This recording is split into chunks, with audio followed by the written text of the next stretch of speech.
natural resources plan updates. We'll be holding this hybrid public meeting, which enables remote electronic participation as legally authorized by the Code of Virginia for the Planning Commission's electronic meeting policy adopted July 7, 2022. We have planning commissioners who are here in person. Do we have anybody who is participating remotely, either online or by telephone? If so, raise your hand remotely or say something on the phone. Okay, good. Not hearing anybody. At this time, I'd like to orient everyone to our hybrid environment and cover a few specifics about how tonight's meeting will run. Members of the public may attend the meeting here in person or electronically by using the Microsoft Teams link provided on the LRPC web pages, on the county's events calendar, and the email notifications sent to the LRPC email subscribers. Additionally, there is a dial-in phone option for those who wish to use it.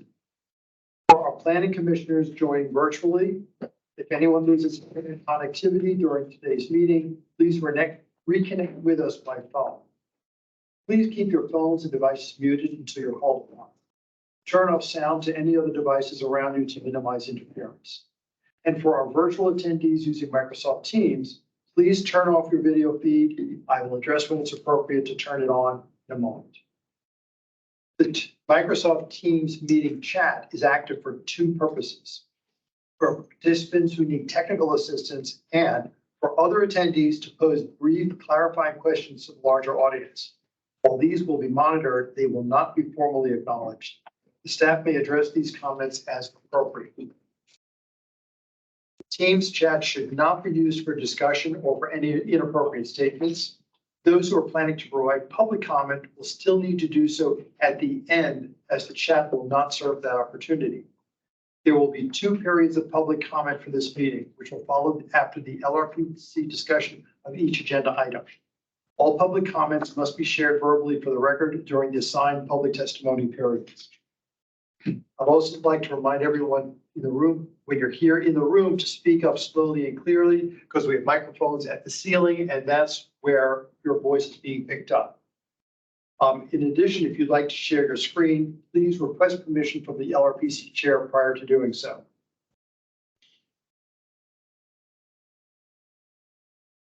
Let's see. We don't have anybody on video or on phone.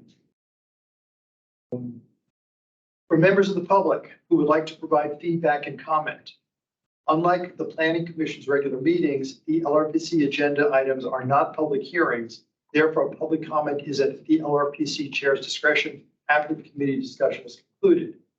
I am exercising the discretion to have public comment at the end of each of these items. You will be called on at the end of the LRPC discussion to speak on tonight's agenda items. The speaking time allotted will depend on the number of speakers we have this evening, probably be 2 minutes per person.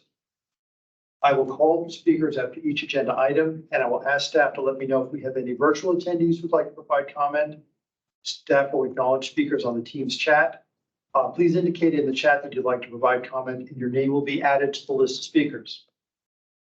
Members of the public attending virtually will speak first during the public comment period, followed by the in-person attendees. And when virtual attendees are called upon to speak, you must unmute yourself by clicking on the microphone icon that's located on your meeting command bar. The moderator does not have the ability to unmute you, and you will be muted, though, when your time has concluded. As an alternative, public comment is available and may be provided on the public comment form posted on the LRPC webpage. And finally, this is a public forum. Tonight's meeting is being recorded and will be posted to the county's website. All the information associated with today's meeting, whether written or spoken, is subject to the Freedom of Information Act requirements. There. That all said, we can now move on to our first agenda item, which is the Historic and Cultural Resources Plan update. And we have a staff presentation first. Oh, actually, why don't we do that? Thanks, Nia, for reminding me. We'll introduce who. I'll go around the room and introduce who's here. So actually, why don't we start with Thank you, Mr. Chair. I'm Cynthia LaChase Torres, and I lead the county's historic preservation program. Glad to be back. Thea Bagley, Planning Commission. Peter Robertson, Planning Commission. Karen Gavada, Planning Commission. Ryan Delaney, Department of Parks and Recreation. Leo Sarli with the Planning Commission. Tamika Chaudhary, CPHD planning. And Rana Guzale, CPHD. Thank you. And do we have any staff on virtual? Hi, Jennifer? yes, Yeah. Jennifer Fioretti, Deputy Director, Department of Parks and Recreation. Glad to be here. Great. Ms. Rhodes, you're on, I see. Margaret Rhodes, planning, thank you. Okay. Other commissions, Ms. Van Hine. So you represent a commissioner, or are you going to be here for yourself? You're on mute. Yeah, I know. Hi, I'm just here to watch, so I'm Okay. happy to watch. Thank you. Okay. And Ryan Delaney, I see you're on also.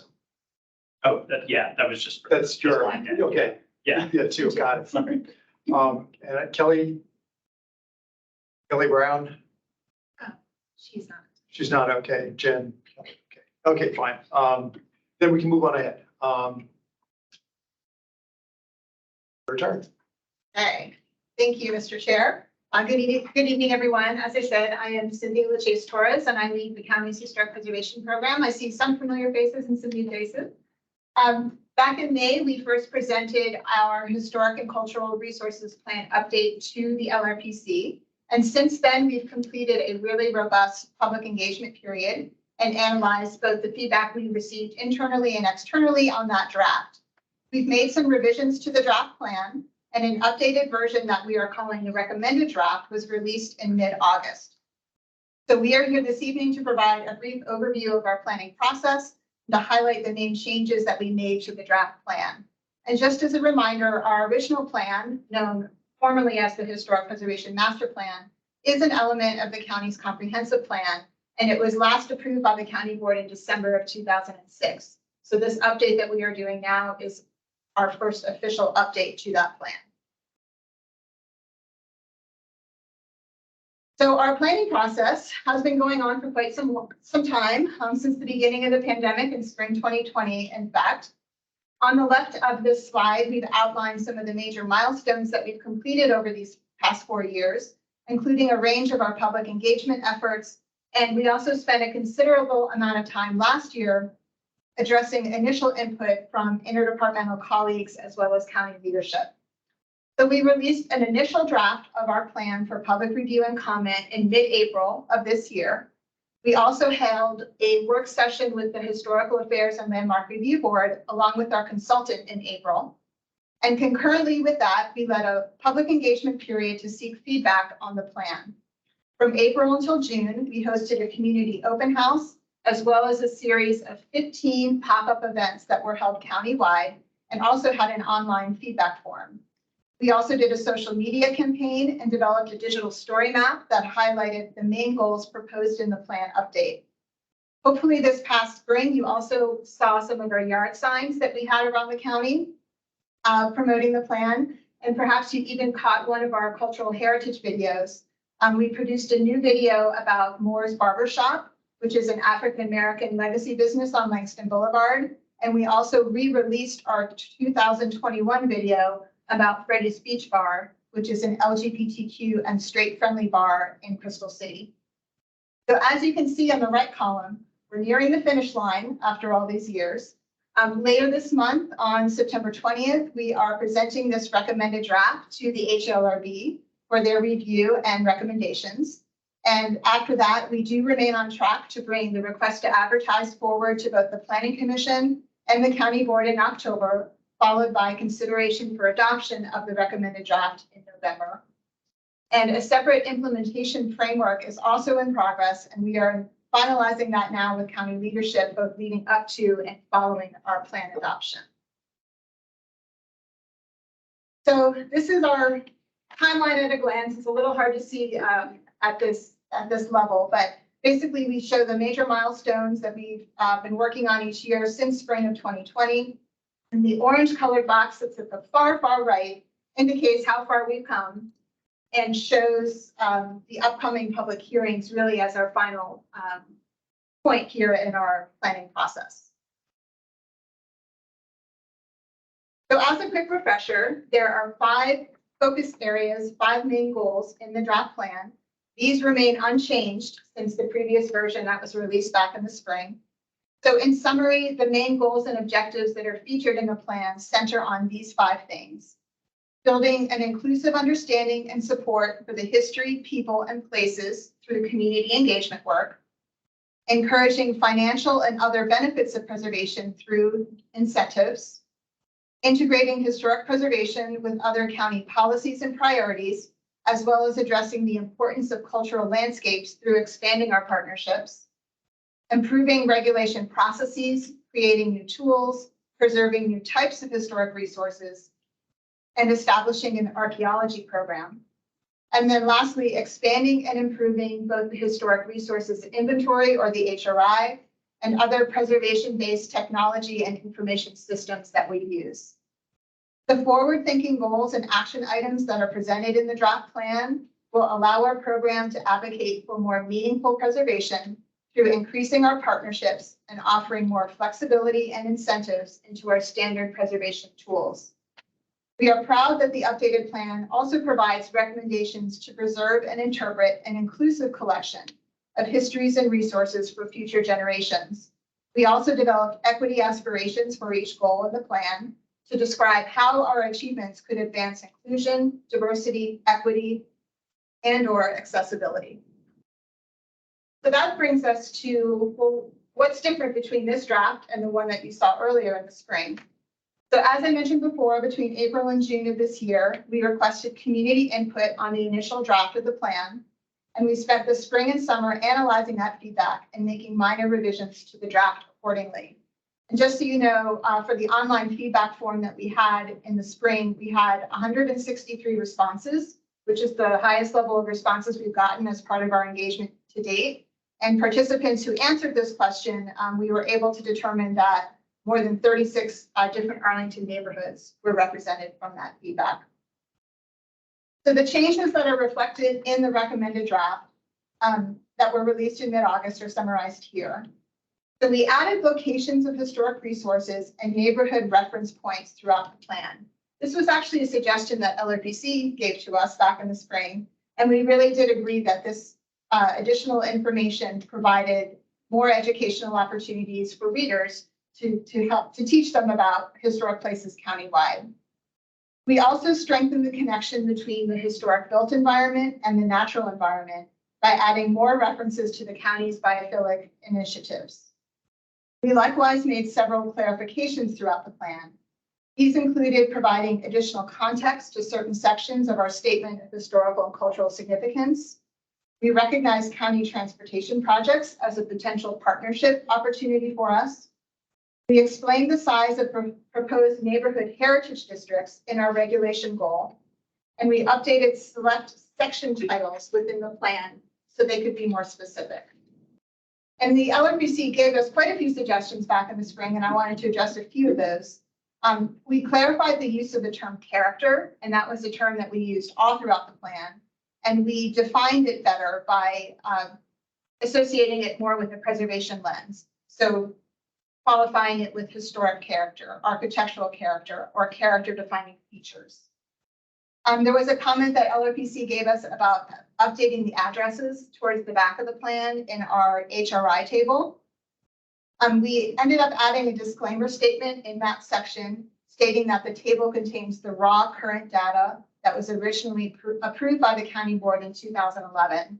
We do not change any of the street names nor indicate which buildings have since been preserved or demolished, so as to help reinforce the need for why an HRI update is so crucial.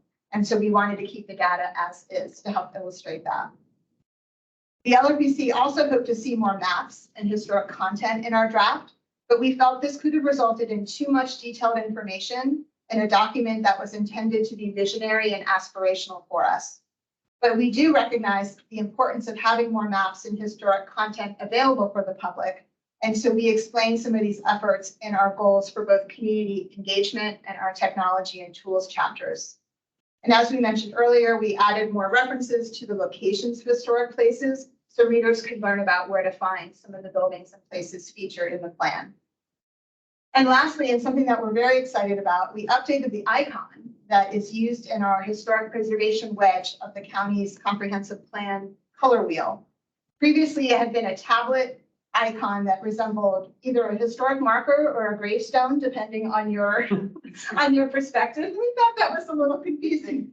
So we decided to change it to something different that better reflected the broader breadth of what we do as a program. So it's a little hard to see in this image here, but there's 3 little icons that are within the circle there, and they reference architecture, historic interpretation, there's a historic marker there, as well as archaeology. So in conclusion, here are a few reminders and next steps. So please read the recommended draft if you haven't done so already, and consider filling out the online comment form that we have available so you can give feedback to the county board. And please consider sharing the plan with your colleagues, your neighbors, and others who might be interested in both history and preservation. And the online form will close on October 1st, just as a heads up. And then, of course, LRPC members will have additional opportunities to stay involved with our upcoming public hearings of the HLRB, as well as the full planning commission and the county board. So this concludes the staff presentation, and I'm happy to address any questions or comments that members might have. Great, thank you. You're welcome. It's open to the table now, so Commissioner Bagley. So I'm a big proponent of vision and your mission. I live in historic Monroe Courts. So do you believe that, this is a twofold question. One, do you believe that this new plan, if adopted, would provide more resources so that we could have saved something like, I think, the Lothar House? Or do you believe that this is closer? Do you think there's anything that we could have, by going through that painful process, would this help? That's a great question. And I think the short answer to that is yes. It's a very visionary plan. And I think as unfortunate as it was to have lost some very recognizable historic resources, the fact that that happened during this planning process, I think was very beneficial because it allowed us to assess the process that we have and ways that we can improve it. And so I think particularly in the regulation chapter, we start to address that a little bit, Commissioner Bagley, where we're talking about ways that we can improve how we do the level designation process here. And that's a crucial first step. So this is not changing process through the plan as it is now. It's allowing us to explore ways that we can make that process better. Because a follow-up on Sure. that before my second question would be, it occurs to me in just watching some of this that folks who own these properties may not have the same appreciation for history, or it conflicts with the monetary side of things. And that the process for them to even take advantage of historic preservation credits or something adds time to a process, which then impedes the money portion of it.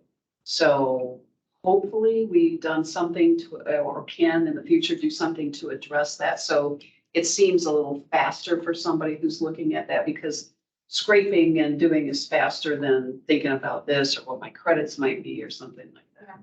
Now that's another excellent point. And I think the answer to that is really twofold. It's dealing with our partnerships and our education, working with owners, explaining tools that are available, explaining different types of processes and designation and benefits and things like that. So it's that education, working with property owners to help them understand and get excited. But on the other hand, it's also working to have more flexibility in preservation. We recently started a new historic preservation fund. That's something we've never had before. So that's providing county dollars to people doing physical capital projects, but also doing non-capital projects that have an education focus. So I think some of the new tools and things that we are proposing that we study and explore once the plan is adopted will allow that flexibility and allow owners to perhaps participate in preservation in ways that either they haven't yet or in new ways that don't exist now. So that would be more teeth in it than Correct. perhaps. Okay. Then my last question is, as we in SPRC processes, when there is something historic, regardless of what the significance is, we struggle every time, and generally we lose out. even the most eloquent speakers on behalf of history as they're talking, can't get the ripple going enough to save things, or it's torn down, or there's some tiles from this particular place that are there, or it just comes down to like a little historic marker. So is there more guidance in this now for when we are in those situations? Because it's really tough for us. Many of us have a lot of sympathy for this, but, we're against all this, and then it's like, who just wants an historic marker if there's something significant Yeah, there? it's sort of too late by the time it gets. Yeah, it's way too late. Yes, It's way too late. I Yes. agree. we're better than where we were in the early 2000s before we had the plan. I don't know if that offers any reassurance or not, but being able to, and the way we describe it in this plan draft is being able to formalize how preservation is brought into conversations. And so being sure that we are part of site plans that affect historic resources, major planning studies like Plan Langston Boulevard and others that impact historic resources, being part of that core staff team, being part of those conversations, not on an ad hoc basis, but all the time. I think that's going to help that a lot. So you're in on the 401? Yes. Do they- Yes. So let me follow up on Commissioner Bagley here. When the Clarendon sector plan was done, were those TDRs part of the original Clarendon sector plan that were within the Clarendon area? Because they've been successfully used. We were talking about this before the meeting. There are a number of historic properties that are now locked in as preserved because that development rights were transferred to a large project on Washington Boulevard within Clarendon. So that was really a success story, and it shows we've done it here in the county. Was that originally part of the Clarendon sector plan when it was being created to help preserve those? Yes. So you're making me really think back a long It's a time. long time. And I might have to defer to Ms. Rhodes to make sure I'm not speaking out of turn, but from what I recall, yes, that was part of the philosophy behind the Clarendon sector plan, to be able to have these incentives. If you want to use that as your redevelopment tool, there were certain things, certain buildings that had to be preserved in full, certain frontages that had to be preserved, certain facades.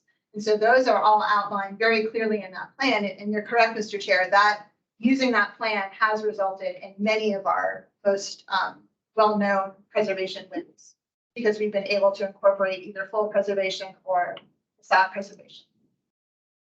So we could then, presumably with Plan Langston Boulevard, those tools would still be available for historic preservation along up and down the corridor. As far as I know, yes, Okay, great. yes. And we want to be able to make sure that we have a seat at the table, but also know that the importance of being able to balance what our preservation needs with other county priorities and policies as well. So Okay. And do you know going back to whether that proposal of CRs was cleared with those property owners back at that time? that I do not know the answer to. Because I don't either. Maybe someone from planning can recall that. I don't remember. Oh, great. Commissioner Garrett has now joined us. And commissioners. And Commissioner Steinberger, yeah, she said she was not able to make it physically here, but she's here. So great. We have two more commissioners here. If you have comments, again, please raise your hand. I'll try to make sure I look regularly up there. Yes, Commissioner Guevara.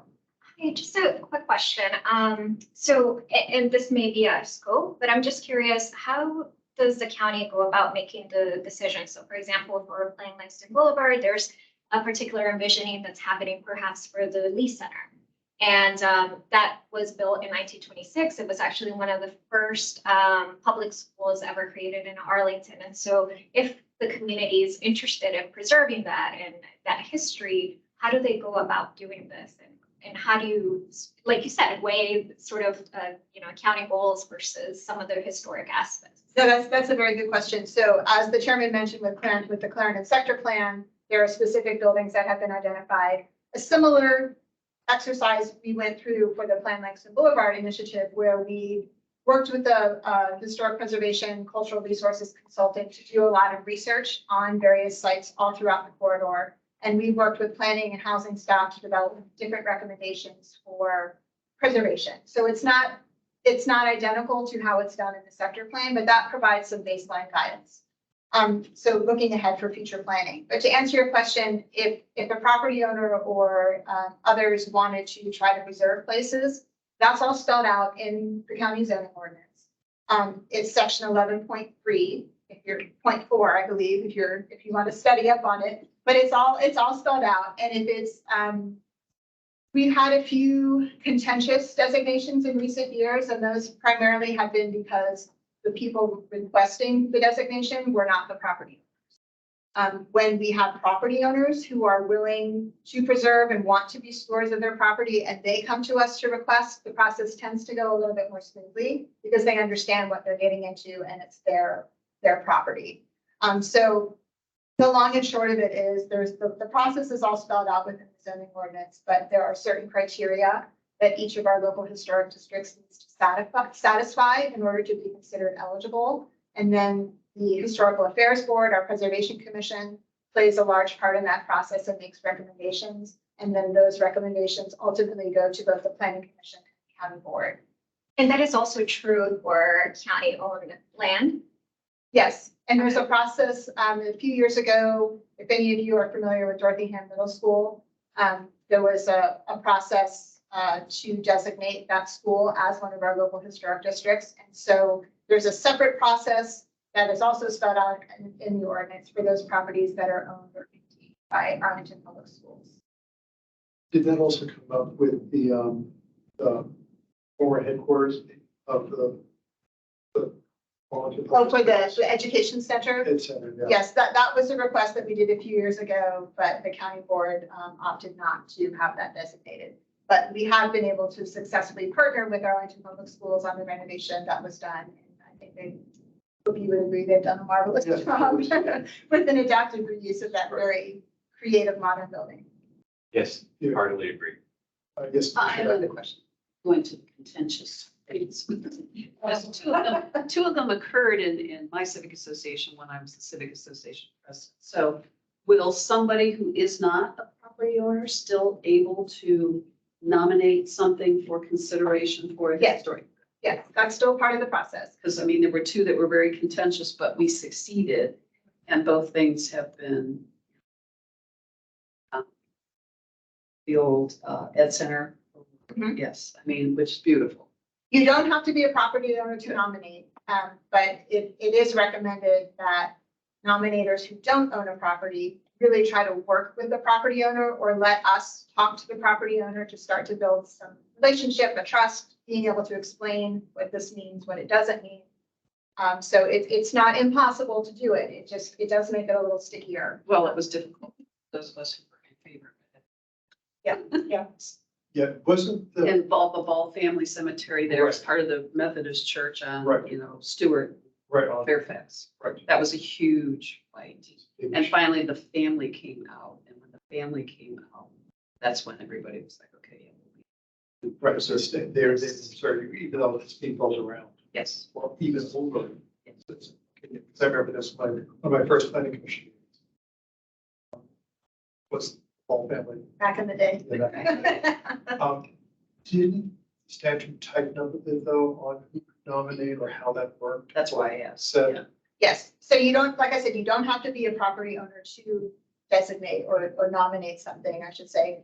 And then if there is a multifamily properties or if it's more than one building, there is a new stipulation in the nomination process that you need to have a minimum amount of support that's to what- bring that. That's request minimum forward.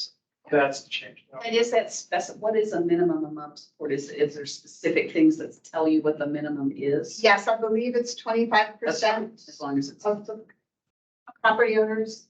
So if it was a neighborhood, for example, you would need 1/4 of people to be at least entertaining the idea for it to continue. Mr. Chair, there's another question.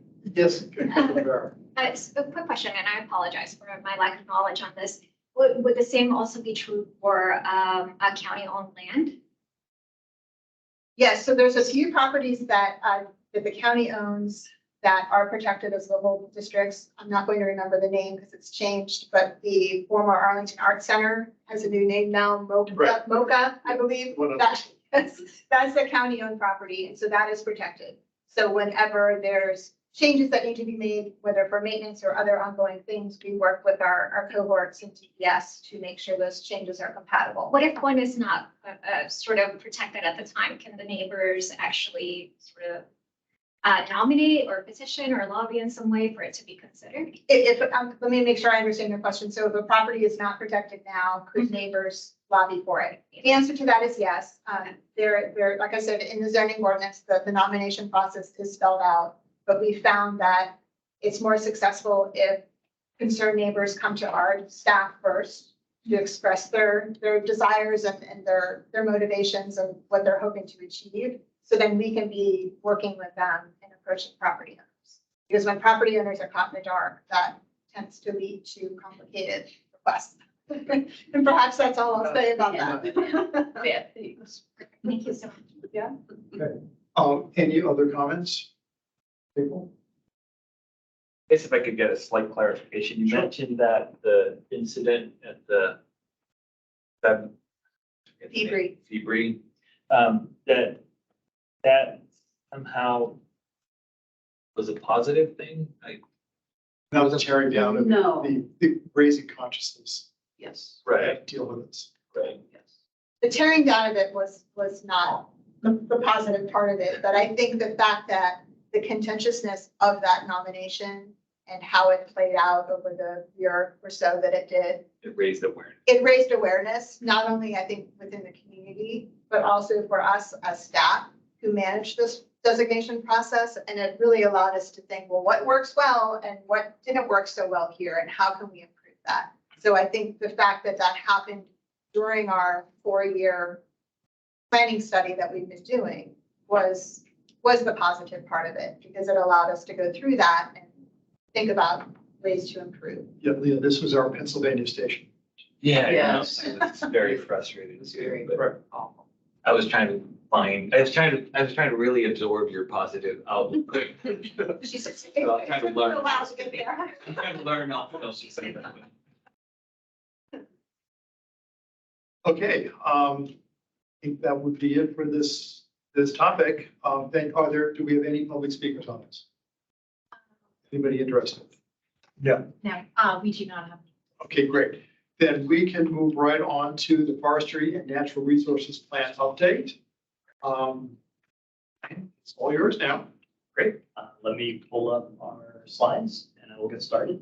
I apologize in advance for it being a little bit longer than Cynthia's presentation, so we'll go on as you will. I remember tonight we are here, we can go to 9:30. That was announced. So, get earlier, that's okay, but we do have time. Great. So good evening and thanks again for taking the time to be here tonight. My name is Ryan Delaney.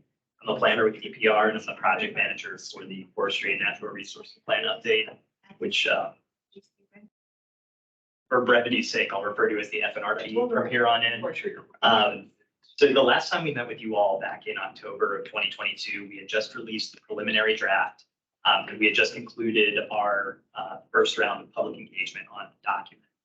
We also agreed to come back to you all after our next draft went out for engagement to provide an update. So with the publication of that updated draft this summer, we wanted to take this opportunity to give you a bit of a reorientation to the plan, the status update as we move forward towards the conclusion of the process. So tonight I'll be walking you all through the public feedback we received on the plan in 2022, right before we met with you all, the edits we made in response to that right after we met with you all, and then give you a bit of an overview of our most recent round of engagement and the edits we're going to make to the draft in response to that as we move towards adoption at the end of the year, ideally, before turning it back to you all for your discussion. So, like I said, it's been almost a year since we last met. So where exactly are we in this process? And as I said, we've just concluded our information gathering and briefings phase seen here to the left of the orange arrow. Public engagement on the most recent draft included an online engagement forum, in-person open house, which was our first in-person meeting of this process since it was kind of all contained within the COVID footprint, and then several commission briefings over the summer beginning on July 1st. We spent the rest of the summer analyzing feedback, and are currently working on finalizing our RTA draft. So looking forward, we're targeting our request to advertise this October and ideally bringing the draft before the board this winter, hopefully in December. So that's where we are today. But before we catch you all up on the last two rounds of engagement and all the edits and changes the plan has gone through, I wanted to put on pause and provide a quick reorientation of what exactly is in the document. So as you all may remember, the FNRP updates and replaces both the Urban Forest Master Plan and the Natural Resources Management Plan. These were both sub-elements of the Public Spaces Master Plan.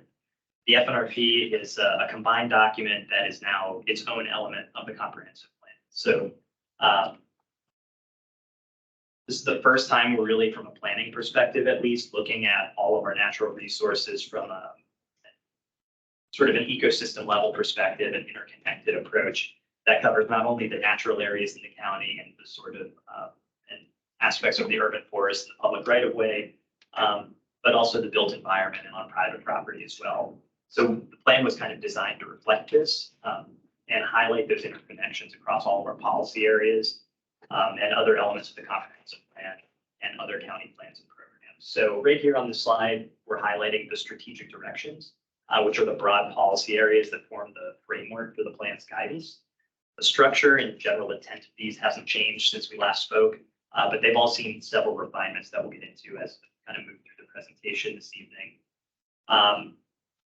Each of those strategic directions are supported by action steps, which are the smaller kind of operational planning tasks that we can take to move the policy goals forward.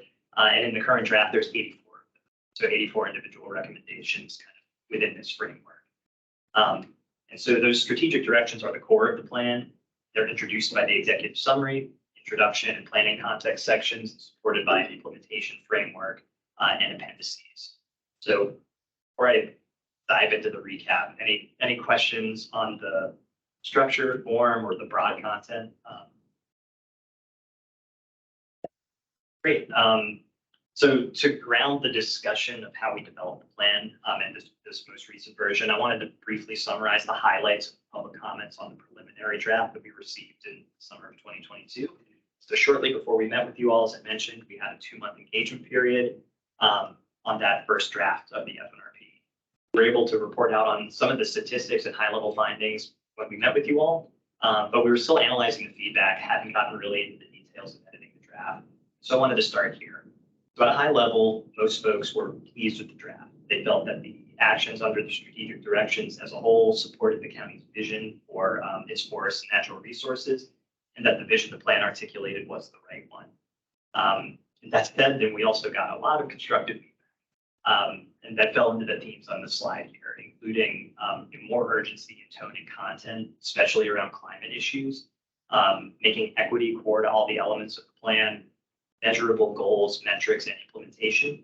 And if you all remember that the preliminary draft did not have the implementation framework in it. That was in part deliberate to try to get folks' input, but they picked up on that, which was great. And a deeper, more creative thinking about land use and possible incentives and educational efforts.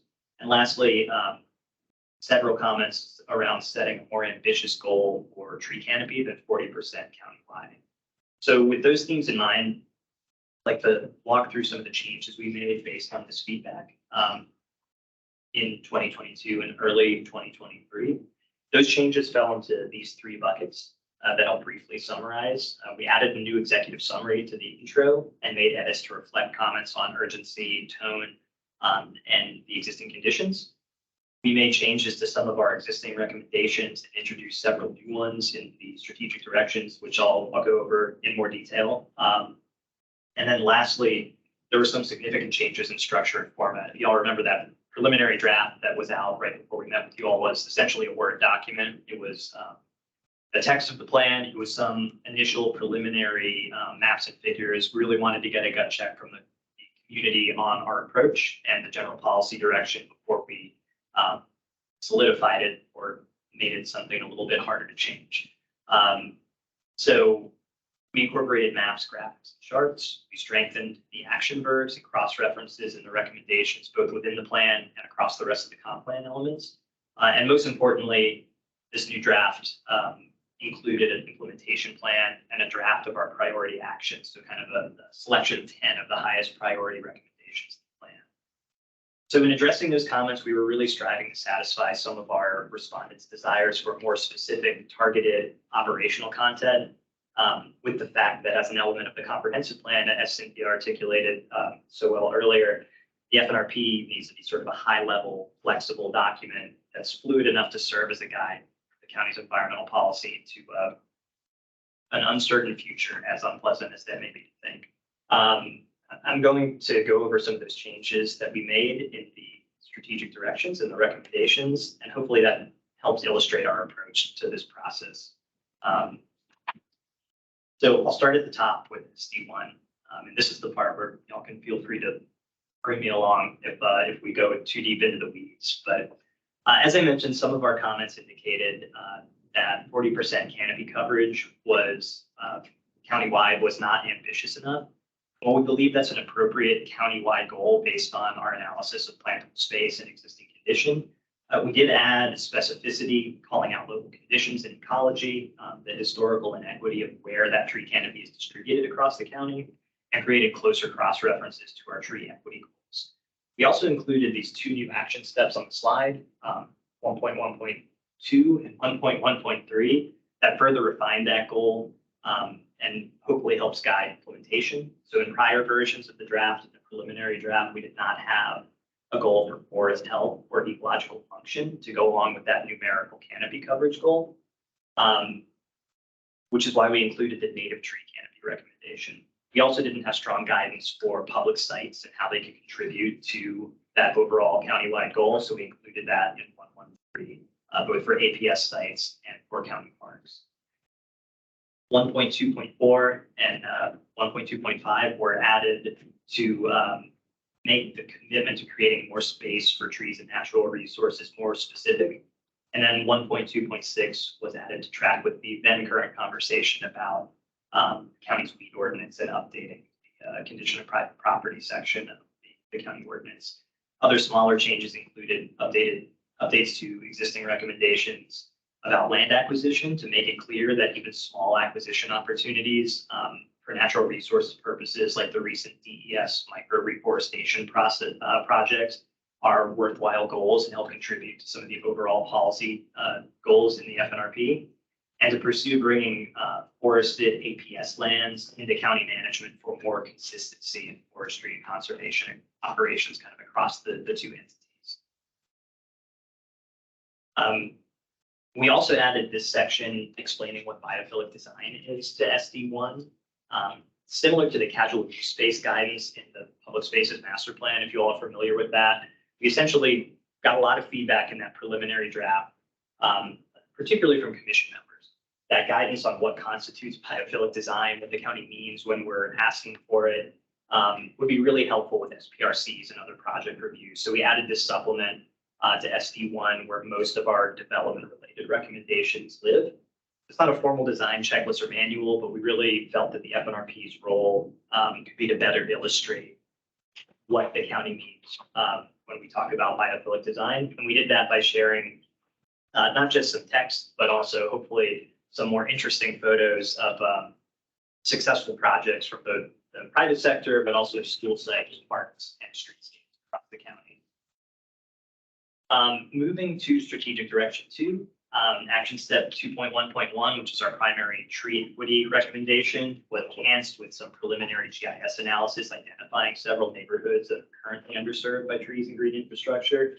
We also explicitly made this recommendation a prioritization measure for that 40% countywide tree canopy goal, and cross-referenced it with some of our operational recommendations about reporting on progress towards the plan's goals.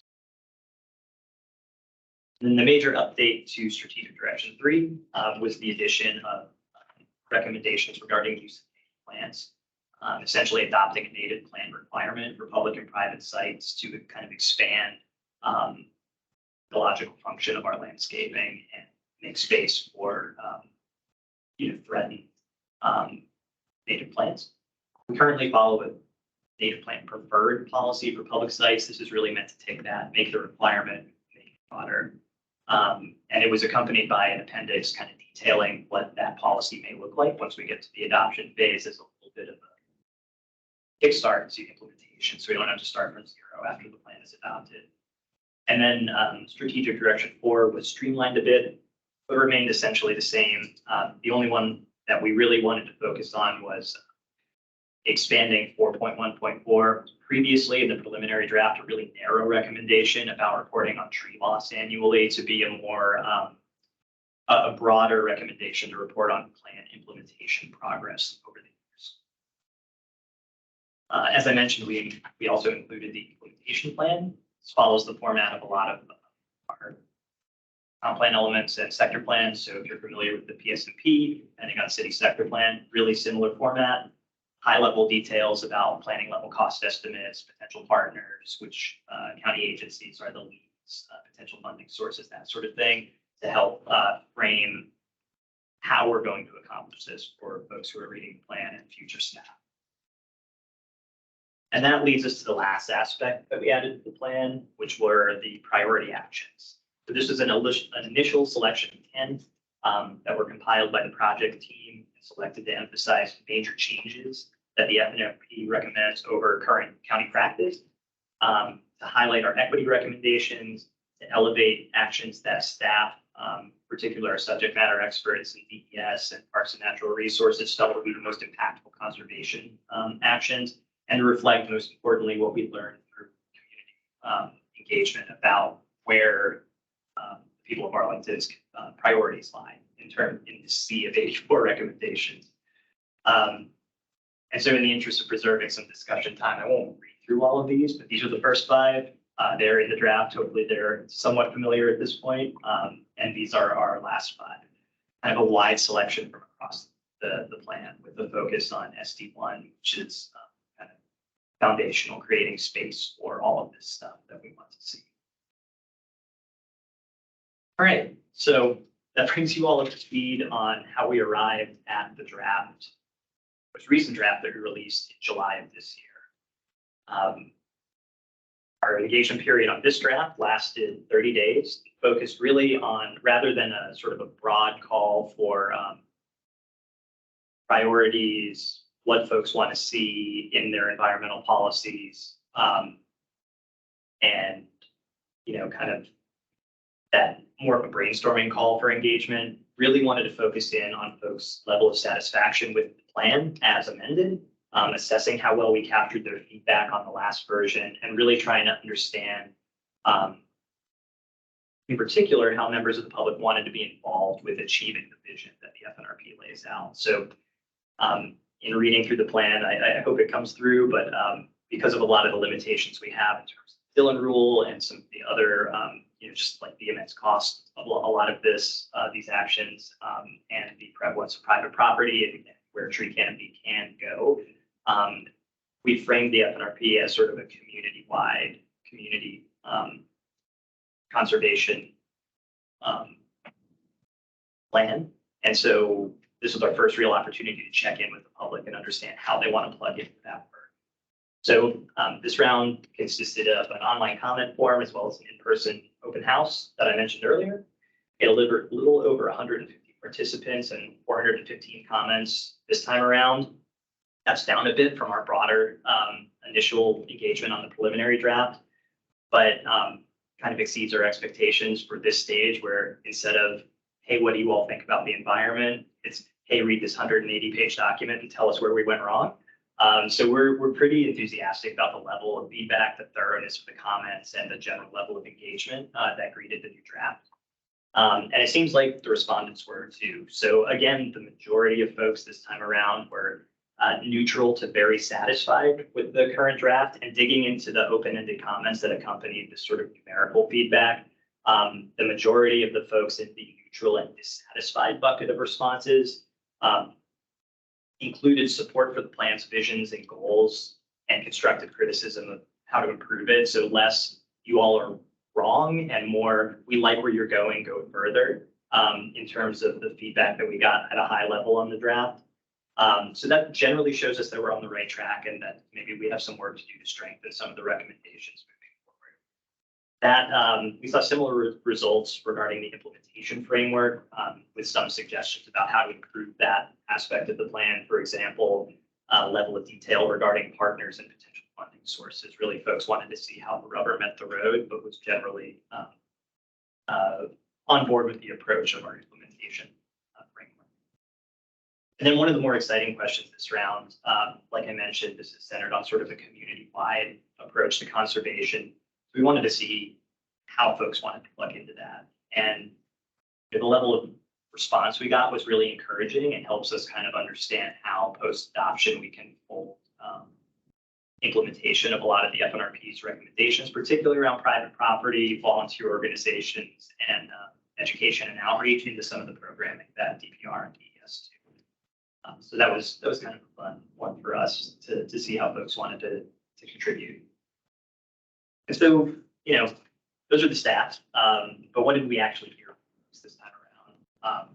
Across all of the engagement mechanisms that I mentioned, these are the top themes that we heard this summer. Again, strong support for the vision and recommendations in the draft, and the sort of a majority consensus that the comments were adequately reflected in the new version of the draft.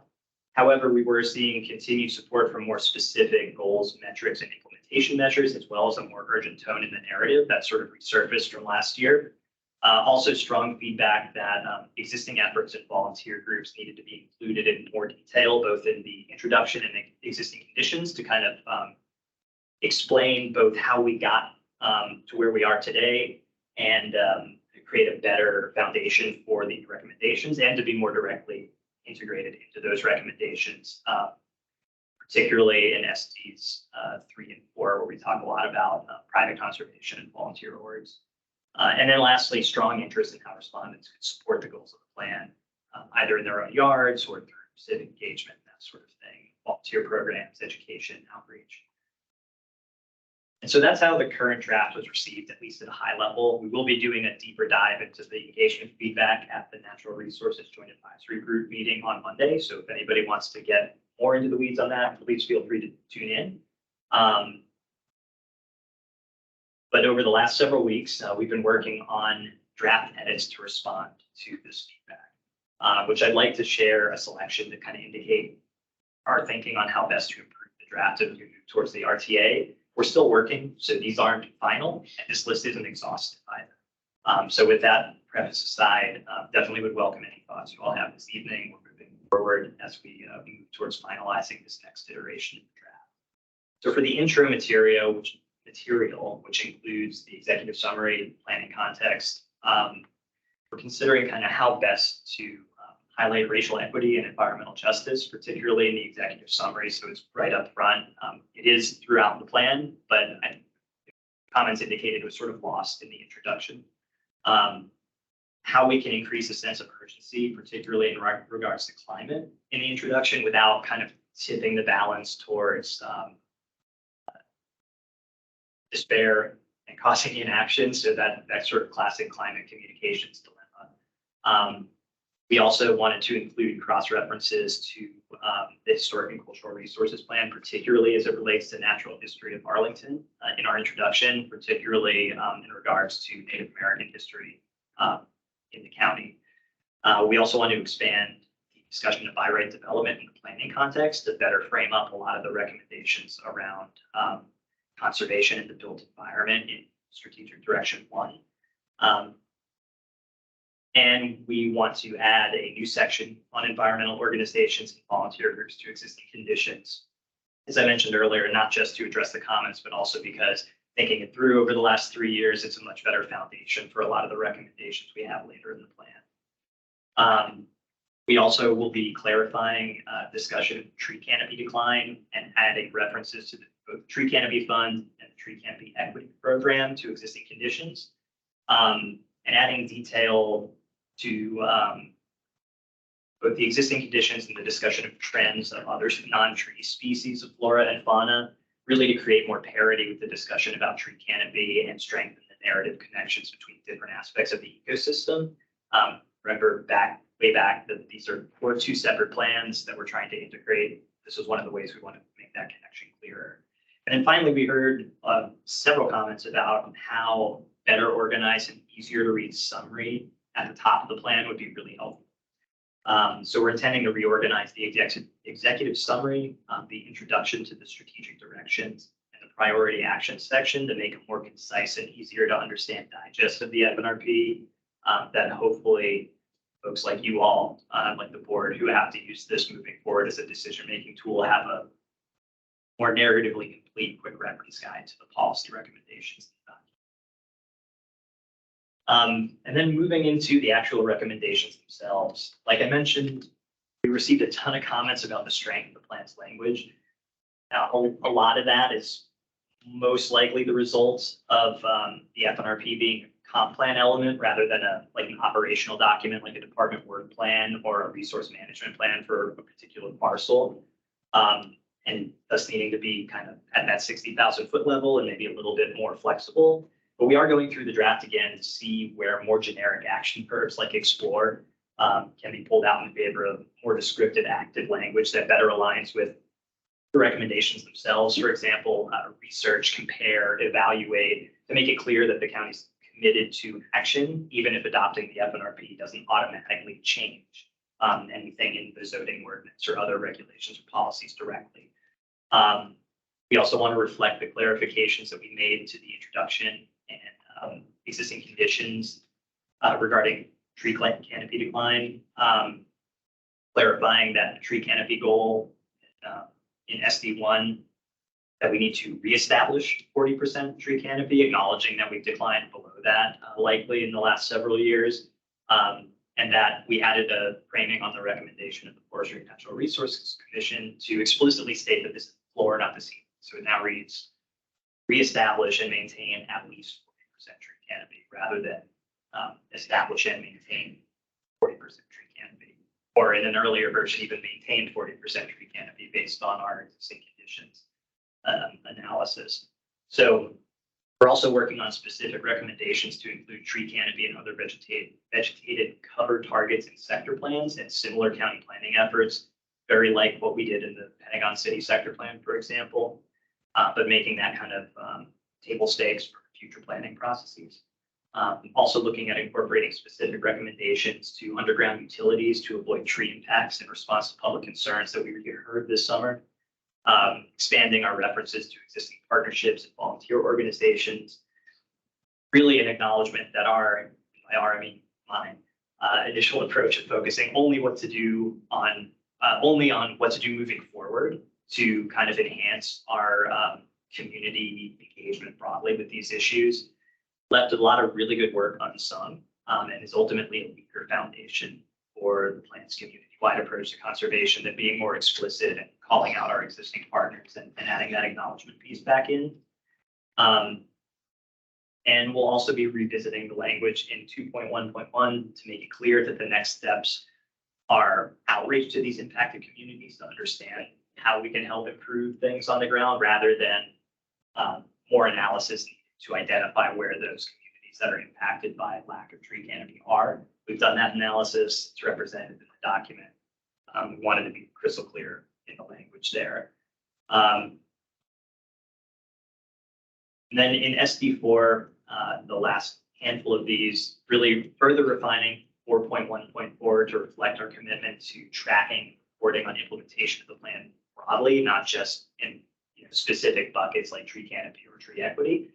Adding relevant information from the ongoing Deer Browse impact study to 4.1.8 to replace the small placeholder that we had in the draft for that study to kind of progress and deliver some results that we can incorporate. And then ensuring our volunteer recommendations in action 4.3 reflected that new focus on our existing partnerships, programs, and recent successes. So that's a selection of the deeper edits that we're working on. We're also considering other smaller ones, like adding more detail to the implementation matrix, particularly around potential partners for some of these implementation items, increasing cross-references throughout the plan to other county comp plan elements. And of course, if you all read this even remotely closely, catching all of the typos and confusing elements of layout and language that folks commented on as we brought the draft forward this past summer. So there's a humbling mea culpa involved in some of these edits that has nothing to do with policy, which I'm both thankful and she brings. So hopefully that's a bit of a window into the plan's development process and helps you all understand not just how we arrived at this most recent draft this summer, but where we're going moving forward and how we intend to incorporate this most recent round of feedback as we prepare to bring the plan forward for adoption. In terms of when we're going there, like I said, we're in the midst of incorporating all of this feedback into our new draft. The immediate next steps are obviously to finalize this RTA draft and prepare for the RTA next month in October. And then, as I said earlier, we're ultimately aiming to bring the draft before the board this winter. Ideally, it would be December. We'll see how October goes. But that concludes the staff presentation. Happy to yield the rest of the time back to you all for discussion. I'm here to answer any questions. Great. Thank you very much. It's now at the table. So Commissioner Magley. I do have a question. So I'm assuming that you're aware of FNR's and PRC's letters. Yes. Okay. So when you're saying that you are continually looking at updating and things, are you addressing yet some of the things? Both seem to be supportive, but still feel that there's fine tuning that needs to be done. And those, what you've just gone through, I can see not exact references, but so you are sensitive to it and you are incorporating still their concerns? We are, yeah. Okay. Those commission letters have been immensely helpful. And just as a point of process, and I believe Bill Winglehopper is on the line as well, so feel free to jump in if I mischaracterize, Phil. The Natural Resources Joint Advisory Group is sort of our oversight for this plan. That includes representatives from FNRC, PRC, C2E2. So we meet with them regularly and have been discussing not just the formal feedback in the letter, but moving forward and backwards and side to side, all of the feedback that those commissions have been discussing. Now, I'm sure Phil could attest that we're probably not going to be able to act on all of it, but that has been a significant sort of guide to those edits that I just articulated. Yeah. I recognize some of them from the letters and I thought, no, I'm assuming that you've seen those and that this is part of that discussion. Mhm. Okay, thank you. Absolutely. Good, thank you, because I wanted to make sure that was raised. Thank you, Commissioner Bagley.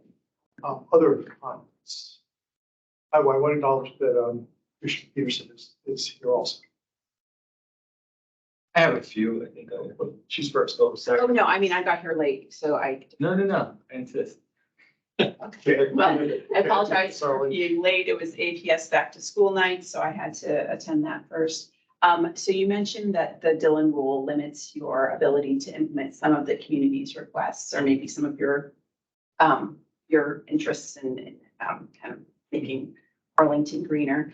Do you all have a list of legislative priorities where if the state gave Arlington more local authority that, you're on your list of like, here's what we would do? We do.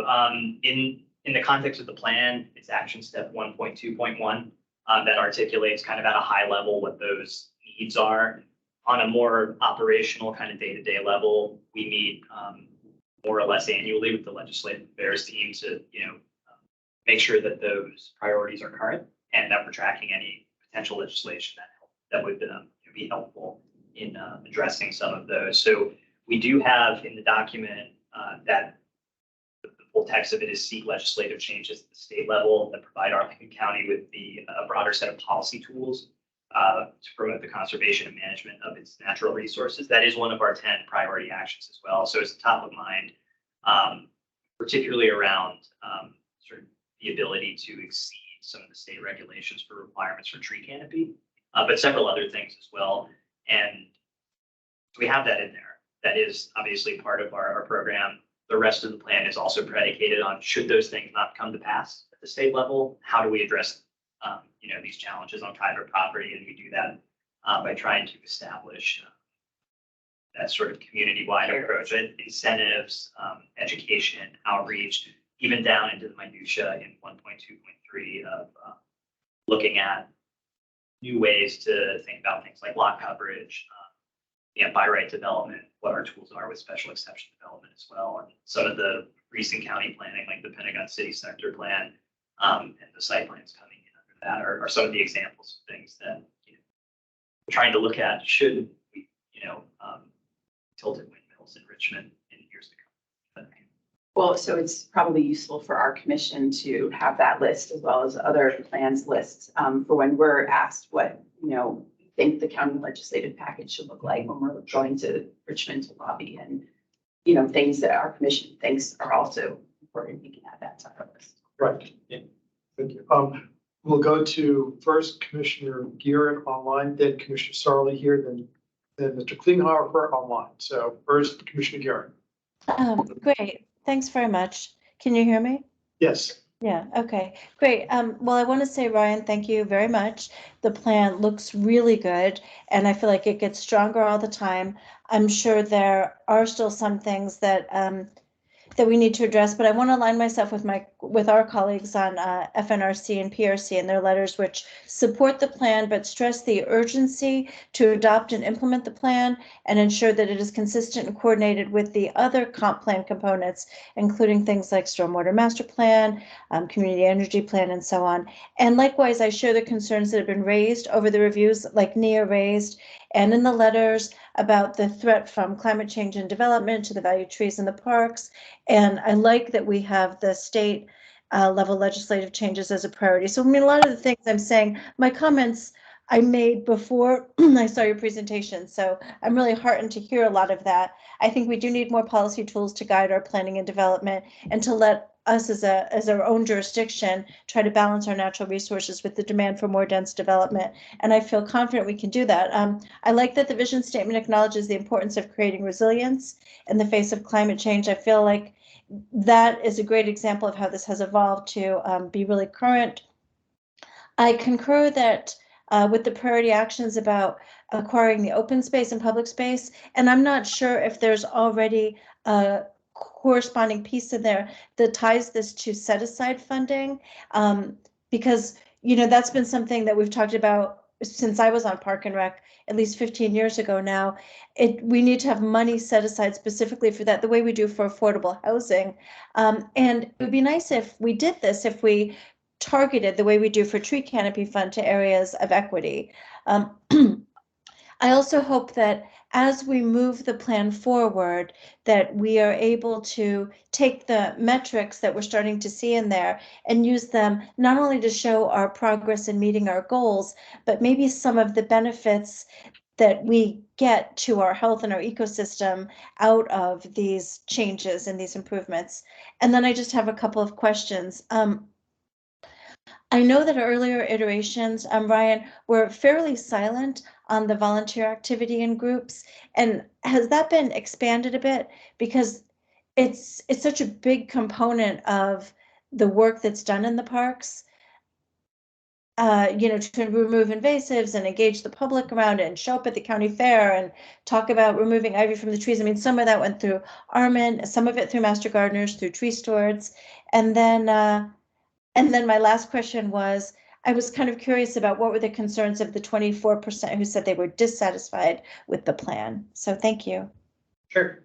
To the first question, I have kind of a summary level yes, the short yes to your question about incorporating volunteers and other environmental organization partners into the plan. The longer answer is in a handful of places, we've added a summary of the sort of groups and organizations and the types of work that they do into the people section of existing conditions up front in the plan, and added or will be adding a sort of summary appendix that kind of gets a little bit more into the mission statement of the snapshot of organizations we're currently working with to try to make sure that they're to add that more explicit recognition piece, but then also throughout the recommendations in particularly SD 1 and 4, where we reference volunteer groups or partnerships or MOUs to be a little bit more explicit about what we're already doing and who we're doing that with, and using that as kind of the foundation for some of those recommendations. So a handful of text changes to the recommendations, but more importantly, I think that new section in the introduction about existing conditions and who's contributing to this work moving forward. Yeah, and then to your second question, and I mentioned this a little bit earlier, we'll be diving into this a little bit more deeply on Monday evening, but I think the majority of those comments about folks, the open-ended comments, folks who are kind of dissatisfied with where we are, it was tone / urgency. It was to be more explicit and specific with implementation strategies or metrics and things of that nature that unfortunately kind of fall outside of the purview of a comprehensive plan element to address fully. And then some legacy, not legacy comments, but consistent comments that we've been getting throughout the process about whether or not 40% tree canopy is the correct goal, if it's ambitious enough. So folks wanting to see a higher target, more targets, and more specificity than we would typically get into in a comprehensive plan. So a lot of those are really constructive and helpful. And a lot of them would be, if this was a more operational plan, and those are things that we can take kind of into our administrative record and think through as we go through sort of our implementation strategies, and certainly as we move into our next tree canopy study. But they're probably not things that we can address directly in the draft. Thank you. Mr. Chair, can I follow up on something? Yes, you can. Thank you.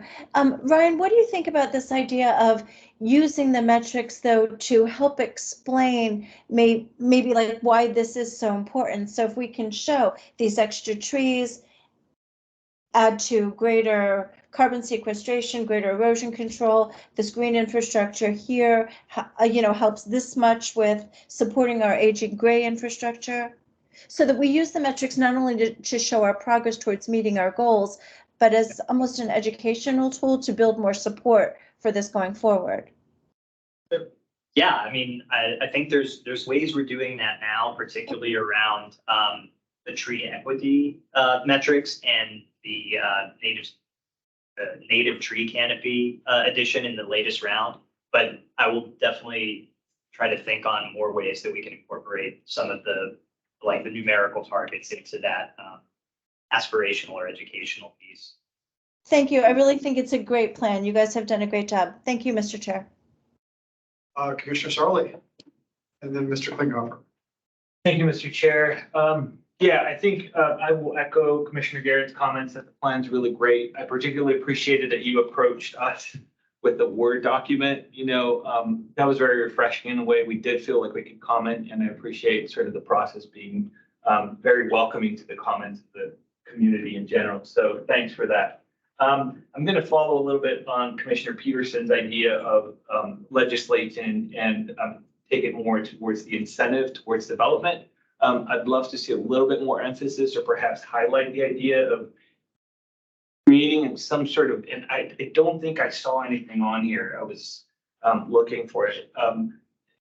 Somehow of a trade, with private developers to preserve essentially existing canopy. And one of the things that I think of is perhaps staff would have either assist or have some sort of a guidance for setback zoning. What's the word I'm looking for? I always blank out. Variances, right? So like, for instance, a homeowner wants to add an addition to their house, but there's like a really great, mini micro forest, I think is the term used, which I really like, but it's a really onerous process to create a zoning variance, to apply for variance. So if we can somehow incentivize or create a situation where trees are, high priority and facilitates that process. Sure. Yeah. I think, well, I should put it this way. We have tried to do that specifically in 1.2.3, where we talk about, particularly under special exception development, we talk about building density and height, or in sort of an exchange for more plantable space or conservation. I think a lot of that's inspired by the approach we took in the Pentagon City Sector Plan, looking at some of the potential conservation areas that might manifest on River House should it come forward for redevelopment. So that was sort of the inspiration there. We've tried to have that we've tried to have the FNRP, particularly Action 1.2, queue up a lot of those things around setbacks, around building height, around kind of table setting for future special exception development in particular, queued up by this document for that conversation around lot coverage, setbacks, and things like that we will need to have should we any zoning ordinance updates. Okay, those are great, but I think with a slight little nuance that I'm trying to, it's like almost at the residential level, so that homeowners can also have an easier time, right? Not a free pass, but an easier time to ask for variance so that we incentivize them building in areas that are more conducive. The other comment that I had was incentives. Oh, the DES, and this is a little bit about sort of having staff communicate, interdepartmental communication, right? This is about incentivizing staff to make that process easier. So the other one that I had was the conversation with DES and underground utilities, which I did see that you have. But again, you know, a lot of, like, every time I drive by that like fleet of Asplin trucks and they're going, you know, sort of, they're not the best tree pruners around these high power lines. Anything that we can do to sort of advance undergrounding, you know, and bring that to the front. And again, I'm not saying that that's missing on here. But, you know, if we can perhaps highlight that a little bit more. I think that's it. That's all I have for now. Thank you. And Mr. Klinghoffer, your turn.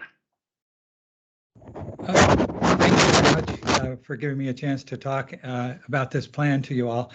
I'll represent the FNRC, Forestry and Natural Resource Commission.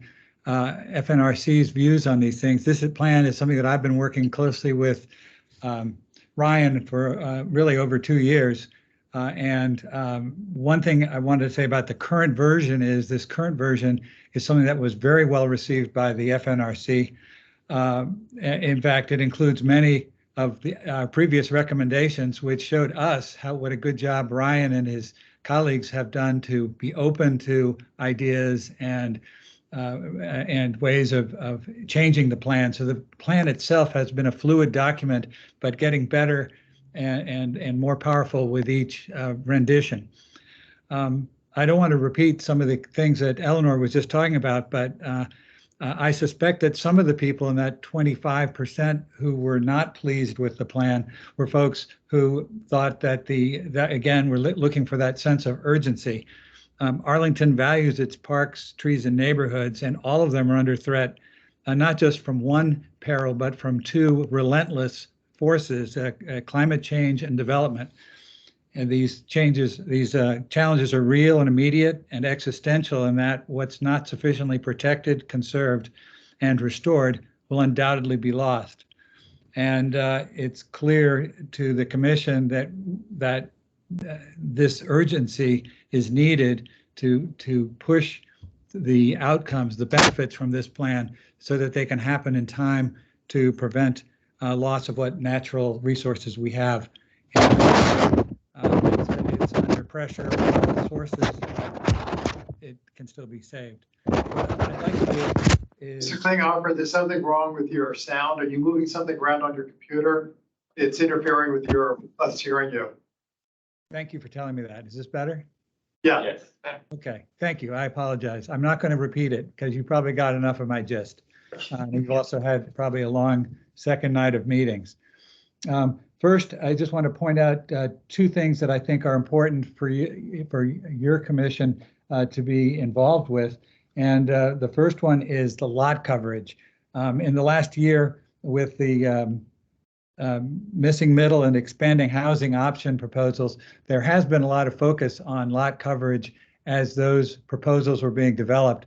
But the truth of the matter is that single residential homes are just as dangerous to our tree canopy in the future if hardscape is allowed to expand until there's really no room for the trees and other plantings to survive on the properties. We need to have space for nature, and that's an important step that I hope this plan will push forward, but I hope Arlington policies will also move it in the right direction. A second area of focus that I think is important is the site plan conditions under SPRC. It's critical that we have an integrated, updated process that the developers can have access to, be advised of as they're preparing their very initial documents and as plans are being made, so that they know that we want them to include biophilic design, for example, or landscaping needs to be integrated with the very early designs that the companies, the developers are bringing so that the costs of increment of these changes really fits nicely within the budget if it's planned for from the beginning. The commissioners are enthusiastic in support of this plan. It represents a holistic recognition of the value of our space, our nature, and our future sustainability. And so we are supportive and urge that this plan be adopted when it comes to that point. So I'm happy to answer any questions you might have for me. I appreciate the opportunity to speak. Thank you very much. And I have some comments, questions, ideas. First of all, if I heard correctly, you're now working with APS to help manage their, because I know they have, there's that little forest by Williamsburg Middle School. So that's now county and APS working together on preserving those, or? That we've been working, let me clarify from the perspective of the plan. We've been working with APS to include recommendations to kind of bring those forested parcels across the two public ownerships into more coherent management. So I do know my colleague Vincent works with them frequently in sort of more of a consulting role. The plan recommends a more formal relationship, pursuing either a transfer of management responsibility from APS to us in the case of certain contiguous forest parcels, but also working with them to set minimum tree canopy targets for new school sites moving forward. So that's kind of the context that we're working with APS on. Okay, great. Yeah. Strongly, that because that is not APS's core function, and it's yours, so it'd make a huge amount of sense to do that. You know, they mentioned also that sector plans, this would be useful for sector plans going forward. Well, the last sector plan is kind of Leverdew is being completed now, Planning Boulevard. There'll be tweaks to all the sector plans going forward in the future, but this is like the last time we're going to have a from scratch document be created. So this is going to, you're going to have a way to influence the existing sector plans rather than new ones, which is going to happen. And yeah, maybe the language needs to be tweaked to take that into account, so that we can make, because even right now, you still have that opportunity for Planning Boulevard to maybe put in tree goals, that sort of thing. That is one of the components in there that I think needs to be strengthened. On the tree canopy, actually you said you're going to be doing a yearly report on the number of trees that come down, that sort of thing. That would be county-owned trees, because if a tree comes down on a private property, that's not, there's no permits required. The county doesn't know what happens. Sure. Yeah. The what we're actually proposing, that was sort of the original in the preliminary draft. That 4.1.4 was really narrow to like tree removals that the county was tracking. It's now we've updated that to essentially be a much broader annual report, whether that's through the Enerjag or through another mechanism, on plan implementation and any inventories or studies or assessments we're doing that year. There's a whole suite of tree and other natural resource inventories on sort of a staggered multi-annual basis that the plan recommends. So it would be, we're essentially recommending that we report out on whichever one is current that year at the annual report. So it's a broader and kind of more flexible recommendation. To your point, the difficulties of tracking every tree that comes down. You know, we may be able to get there, but particularly through like the iTree Eco studies and some of the public science efforts that we have. But we wanted to really focus on the bigger picture and reporting on kind of the broader metrics in the plan. Right. So certainly there's some way you can get a consistent way of reporting it, so we're always comparing apples to apples, trees to trees. You know, that you're not going to keep changing way of doing it. Sometimes it's a satellite image, sometimes it's going out and counting, doing a census. You know, you have to be able to be consistent and able to tell whether you're making progress or not. I think that's always one of the reasons why tree canopy coverage was so controversial, is that different people are using different organizations are using different ways of measuring it. And not surprisingly, the numbers come out different, even though it was the same thing. And we want to be able to focus on having more trees rather than arguing over how many there are. Yeah, absolutely agree there. And even within our own studies, we've had versions of it that count DoD lands, for example, versus that don't. So even within our own metrics, we have two sets of statistics. And But things Rich, that- that's another thing. We have so much land here that isn't our land. Do we include in our percentage the airport? Do we include the GW Parkway? Do we include Arlington Cemetery? The DoD parking lots, all those included or not included? I think there should be at least some reference in there about how we deal with those non-Arlington owned, essentially those federal properties. Great point. I think we do have in the existing conditions a small table that tries to break that down, but I will take that feedback back to our urban forestry crew and see if there's any other detail that we can include in the existing conditions to kind of frame that up. I think the important thing, and the plan is predicated on this, and I know you all know this, so forgive me for getting on my soapbox, but because of the various methodologies and this sort of apples to oranges comparison, even within our own, we have our formal tree canopy studies. We also have our iTree eco reports, which incorporate, for example, the work done by the tree stewards. So there are various ways to measure this. To your point, like which of the federal or regional entities in the case of Nova Parks do we count? The important thing is that the data points generally agree that the trend is slightly downward. And so the plan is predicated on that. So I do want to just clarify that. But to your point about better articulation of the data points that make up that trend, I think that's really so good. I appreciate it. When you, within DES, there's also two little silos. And what I hope this plan does is help those silos start to integrate, because we have parks and recs, we have streets, we have stormwater people, and yet there's a component of what you do for all of those. We have way too much turf that's just there because we can't figure out what else to do with it. It's easy to mow. But part of your plan should be getting rid of turf that isn't being used for kids running around on, or a golf course or something. There's no, that should be forested or tree or rain gardens or something other than just grass. And if there's some way we can have that reflected in there, that all components of the county really need to be thinking about when you see grass, why is that there?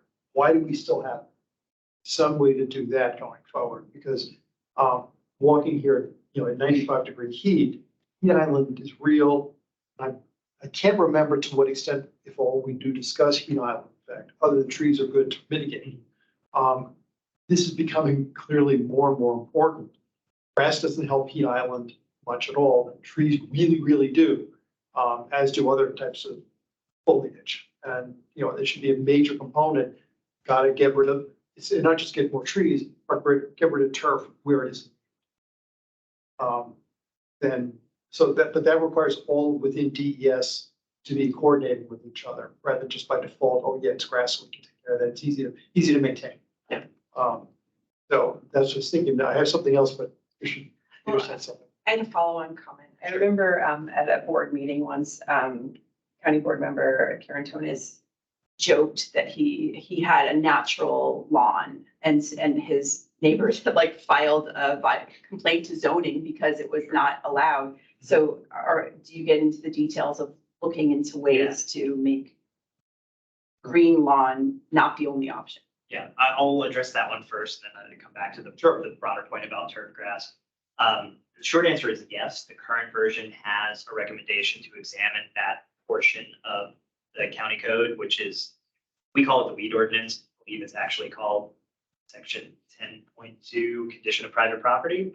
We actually just went to RTA for the update that would address that in July, I believe. And Jennifer Fioretti, who's on the line, can correct me if I'm wrong, that goes to the board in October. So obviously I don't have a crystal ball, but my hope is that we'll be able to remove that recommendation and replace it with a sidebar of an early victory in the next edition of the plan. So we do,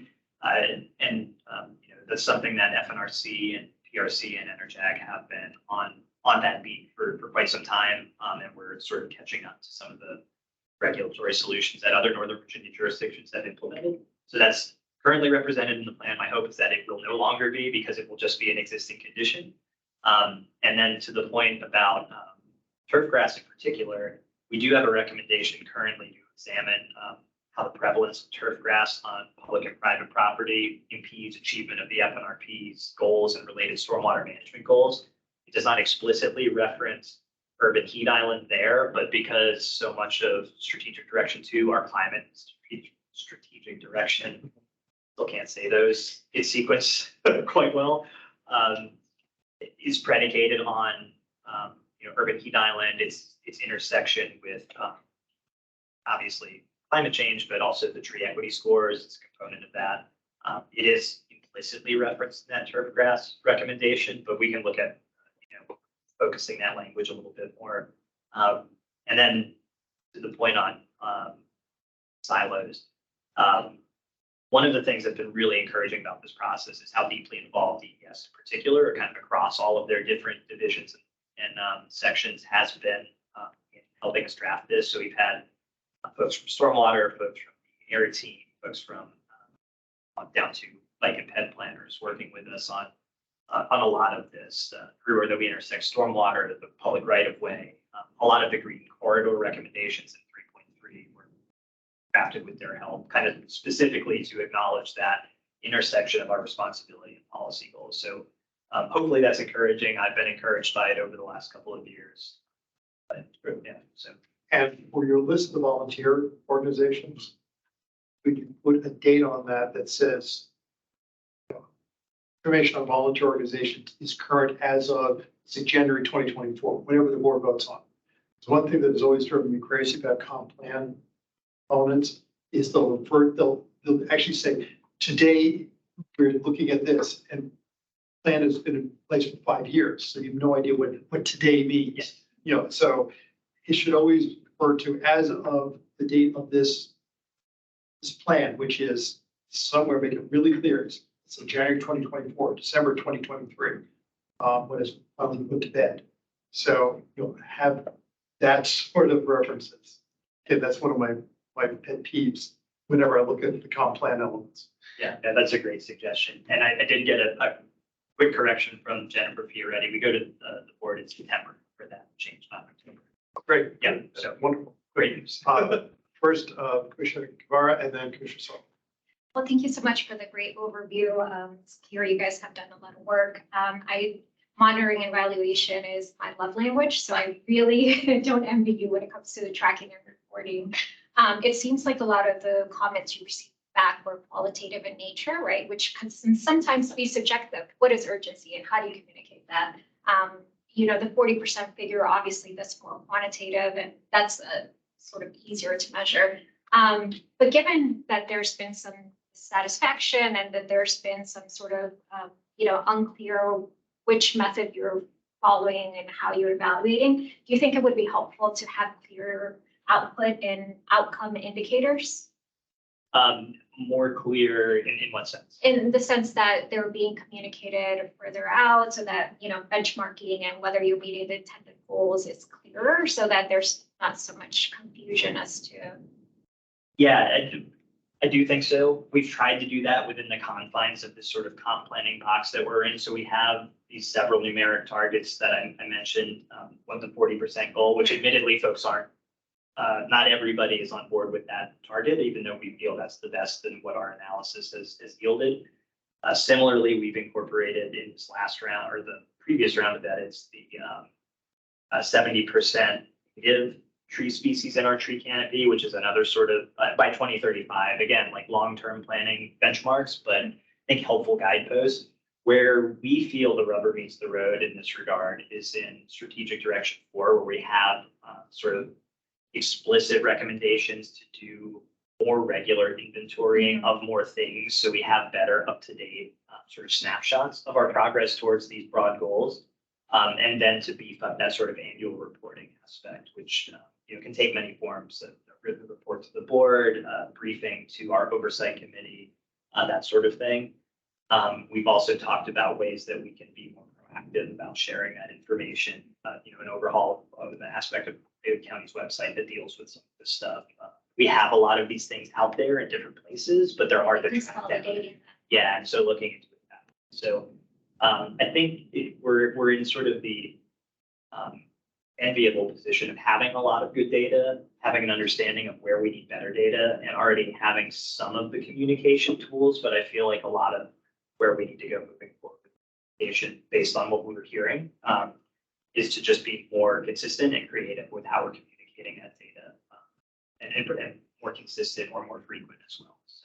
And I think that would address Commissioners Garrett's concern about just being able to tell the narrative and sort of communicating that to the public. I think would be really cool. But I'm glad you guys are taking steps to address that, and hopefully consolidating all the different assets will be helpful in moving forward. We're trying. We hope it works. Oh, that's right, I forgot. I want to associate myself with Commissioner Golentelme's silo concern. And just anecdotally, this was more than 10 years ago, if I recall correctly.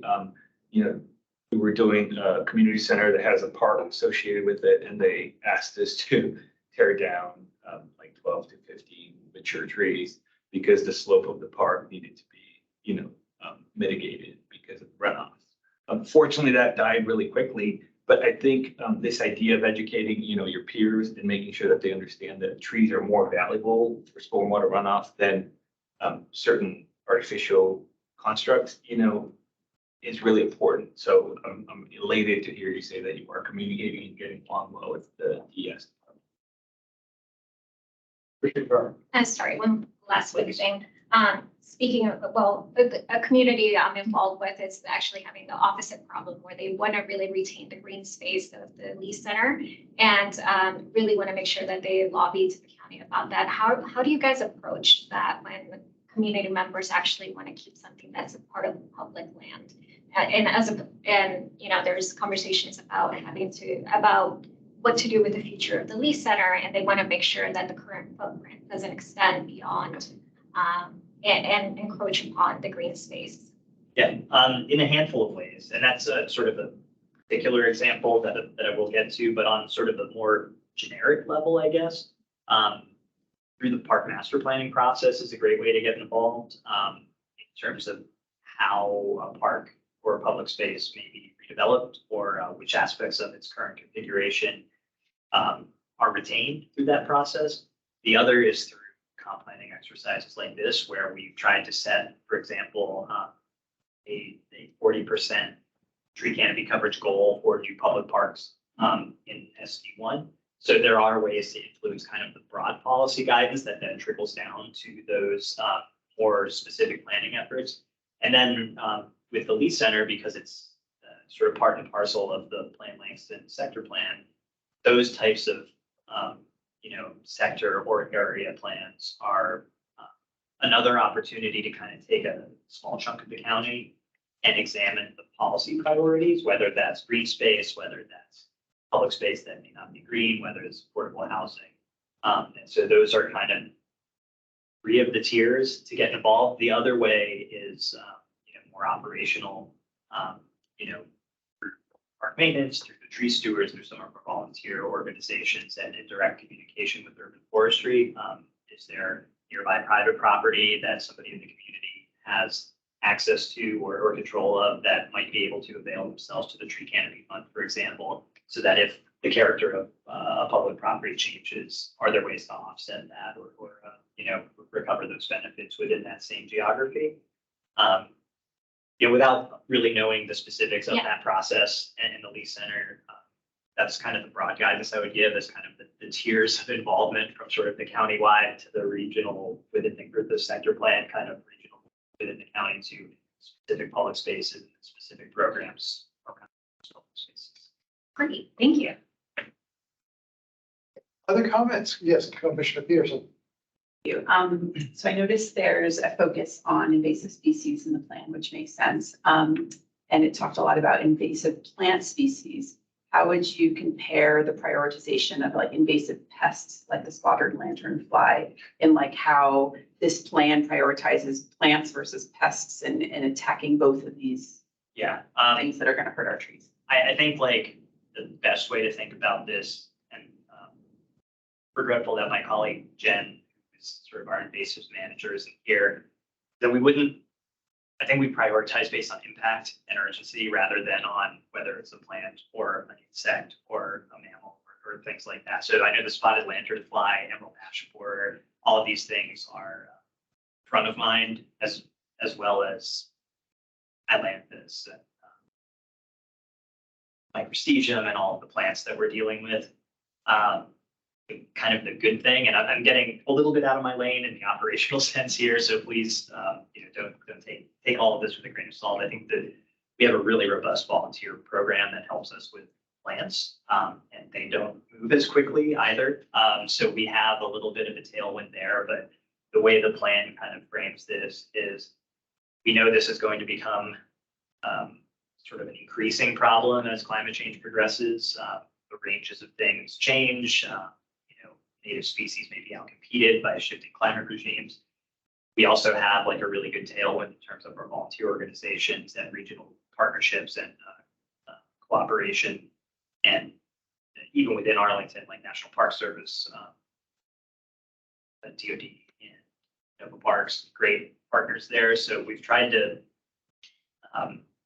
lay the policy framework for staying on top of these things in the plan, but So the plan equally prioritizes the various types of threats. that's our intent, is that like whichever is the most virulent or impactful, that's probably the priority of that year's cycle of invasives removal, with the acknowledgement that we don't want to lose ground on ones that we've made progress towards control as well.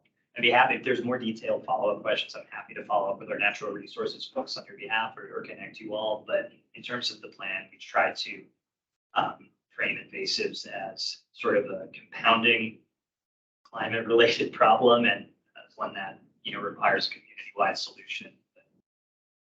My kids are trained to step on those lanternflies. Good, thank you, by the way. But I very much agree with the larger emphasis and urgency. That the plan really needs to have that pretty much pervasive in one end to the other, that this has to be dealt with. We're certainly dealing with it in the planning commission. These are issues that keep coming up and keep raised. I don't know how many times planning commission meeting we said, the applicant, have you talked to the county forester, for what your plantings are going to be? We really want to make clear that we want native species. We want a variety of things. We want to be able to have pollinators friendly. This comes up pretty, I think every single SPRC meeting, planning commission meeting, these issues have come up, have been emphasized to the applicants. So, this plan is certainly very, very timely. And it is something that we are always referring to at planning commission for these issues. Yeah. Anybody else have anything else? That's twice. Great. If anybody does have comments, I'm sure Ryan will be more than happy to answer. It's going to be quite busy the next few weeks before it comes for the planning commission. Besides planning commission, have you finished your rounds with Forestry and Natural Resources Commission and other commissions? We will be visiting Enerjack, as I said, on Monday to kind of go into the deep dive of the engagement feedback from last time around. We'll probably be, we haven't scheduled all of them yet. We'll probably be visiting in October, most of our commissions for status updates in advance. Very good. We don't have any public comment. Not today, not for this. Anyway, thank you. It's only 8:45. You don't have to go to 9:30. Congratulations, folks. But I think we really did cover this, so I don't think we're prematurely cutting this off. So thank you all for coming. Thank you, staff, for making this work so smoothly, for the presentation, Brian. I really appreciate this. That was an amazing amount of work. And like I said, it's sorely needed.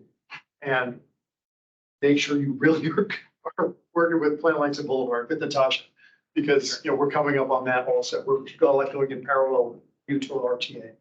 And so I want to make sure what you're doing is reflected in what's that plan is coming up with. There's a very big component on Green Main Street. Trees is a big thing of it because it's way on. Everybody thinks of Northern Arlington is nice and green and leafy. except for Langston Boulevard. There are just nowhere near the number of trees that can and should be along that corridor. So, yes, please work with them. Okay, thank you all. Thank you. Thanks for that. Great plan.